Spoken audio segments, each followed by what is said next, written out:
What is REGN5459 and what is its mechanism of action? I was privileged to be presenting the data on behalf of my co-investigators on our data from phase 1/2 study of this molecule, REGN5459. The uniqueness of this molecule is it is a bispecific antibody. So in one arm, it grabs onto BCMA on the surface of the myeloma cell, and the other arm grabs onto CD3 on the T cell. The uniqueness has to do with how it binds to the CD3. It has low affinity to CD3. What that means is it doesn't actually grab on very tightly to the CD3. While that seemed like it would be an odd thing to think about, the reason has to do with the concern of cytokine release syndrome, which is an ongoing problem with the bispecific antibody.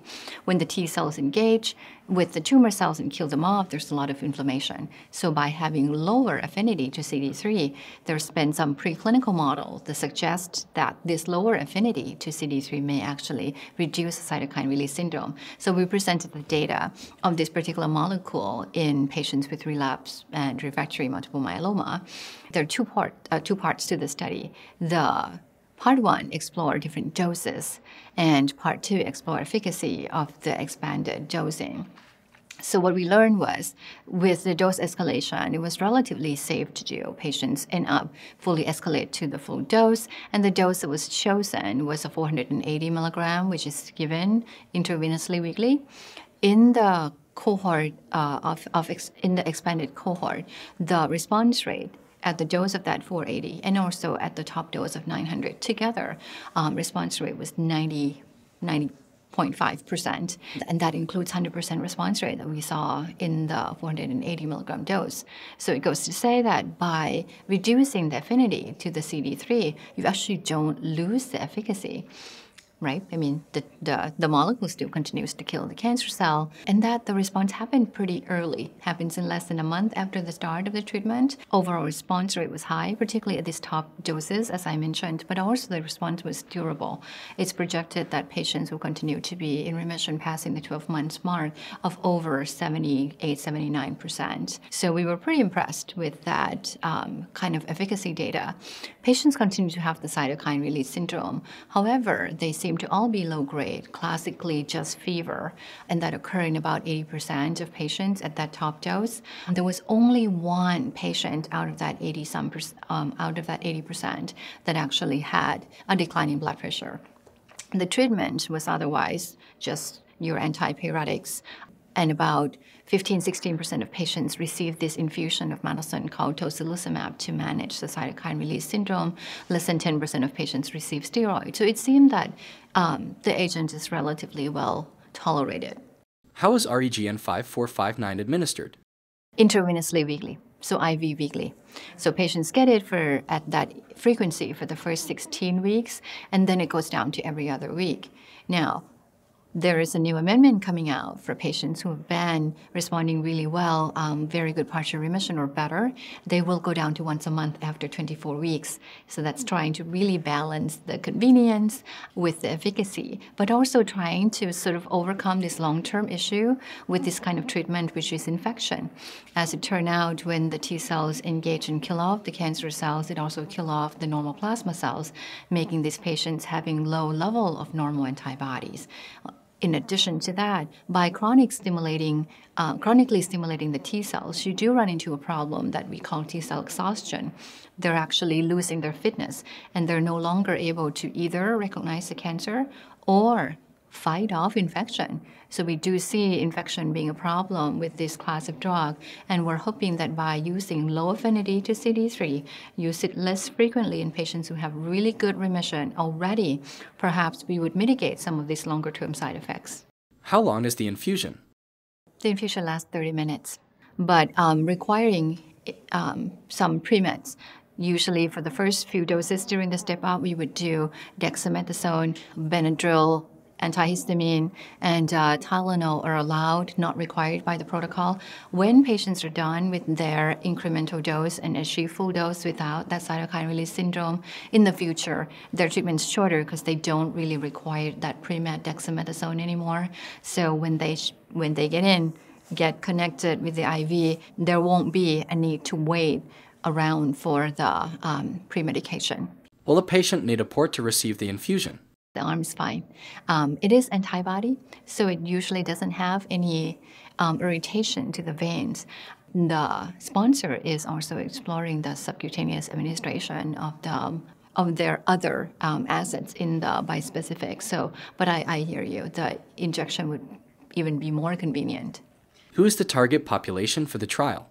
Similar to any other first-in-human phase 1/2 clinical trial, tends to be folks who have otherwise relatively limited choices. So in this clinical trial, it is patients who've already failed at least 3 prior lines of therapy and exhausted all meaningful available choices.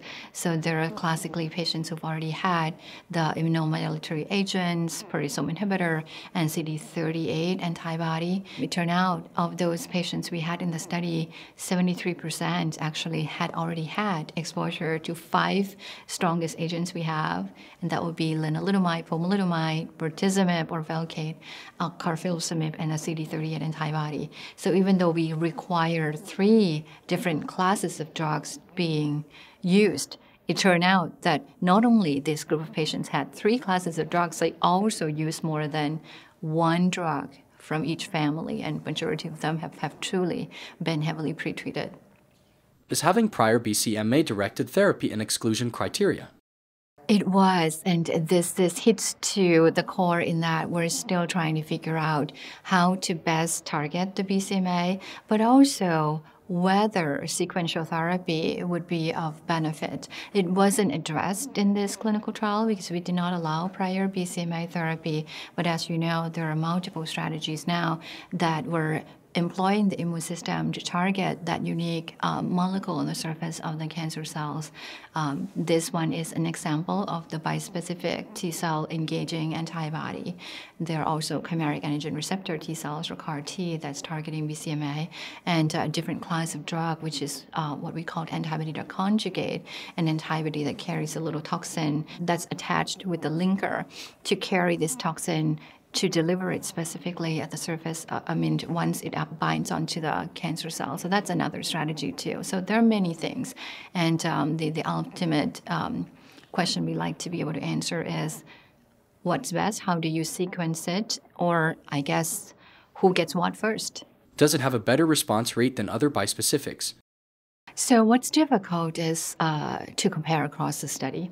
We're encouraged, of course, in this relatively small cohort of patients to see very high response rate at that top recommended phase 2 dose, but every patient is unique, and expanding it across a broader horizon, a broader group of patients will probably give us a much better sense on its true efficacy, and hopefully being able to also figure out just how different each patient coming into the study contribute to the overall response interpretation.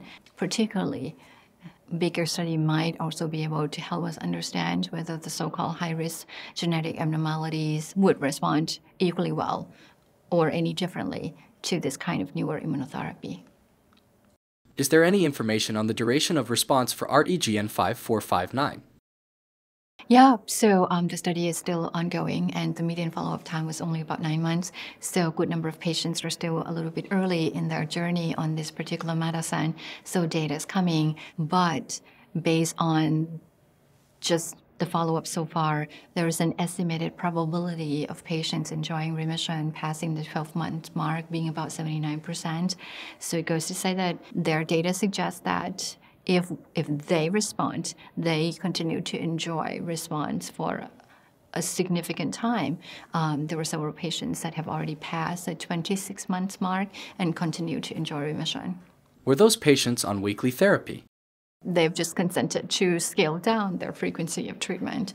Majority of their journey with this drug would then be with the weekly 16 weeks at the beginning and then every other week until they go down further. Now, newer set of patients who are actually not as long in their journey, coming up on their 24 weeks, will be able to not needing to wait so long before they go down to the once-a-month treatment. Is there a need for IVIG with this therapy? This is an interesting questioned, and I think really at the core of how do we keep patients safe when we're treating them with this newer technology.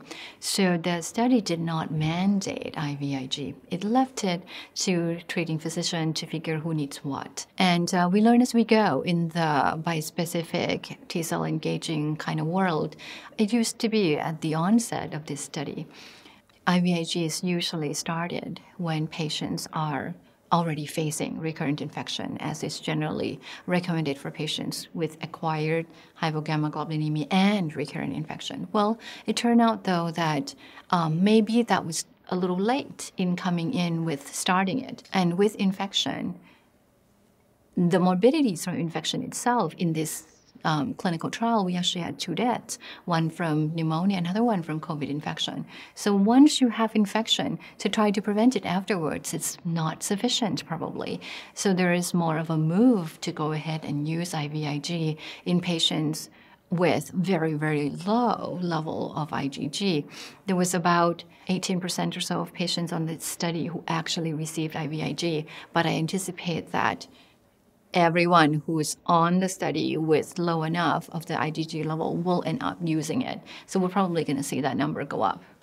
What prophylactic medications were used in this study? So that's another thing. Being that it was the first in human phase 1, a lot of it was really left up to treating physicians who all come together to discuss the care and decide what to use. I'll say, though, that majority of patients on this study were taking acyclovir prophylaxis, as it's been so well known that this is a group that could have herpes reactivation. On the Bactrim for PCP prophylaxis, that's a bit more debatable. But I think most of us now are starting to implement this Bactrim prophylaxis in patients with very, very low number of CD4 counts. And we do have capacity to be able to track the CD4 over time. So this would be I think we're going to see more of this Bactrim prophylaxis being used. I think ultimately we realize that treatment efficacy is really high. Infection is still a bad problem in myeloma. We should prevent when we can, because treatment is less successful and long-term complication of infection itself is a big problem. But also, how might we be able to select a group of patients where we can say, well, you have had enough treatment and we need to scale back to allow for the T cells to recover, to allow for the immune system to return. That would be, I think, a question that not only should be further explored in this group of patients, but also I'm hoping for the whole T cell engaging technology. Anything else? The sponsor is still considering the future development of this agent, but the message I think I want to share with our patients is I think the treatment of myeloma is getting better and better. We're learning as we go. Really participating in clinical trial if they can will help us move forward even faster. For this particular clinical trial, because it was the first in human study, our deepest gratitude really goes to the patients and their family, because they had participated in a study that didn't have as much of the background data, and it's their data that now we're sharing to help us moving forward. And this is all happening during the challenging time of the COVID pandemic, which hopefully we're out of. We appreciate everything that they do. Thanks for watching. By creating a HealthTree account, you can get exclusive access to the latest HealthTree University content, track your course progress, take quizzes, and bookmark lessons. Visit the links in the description below to get started.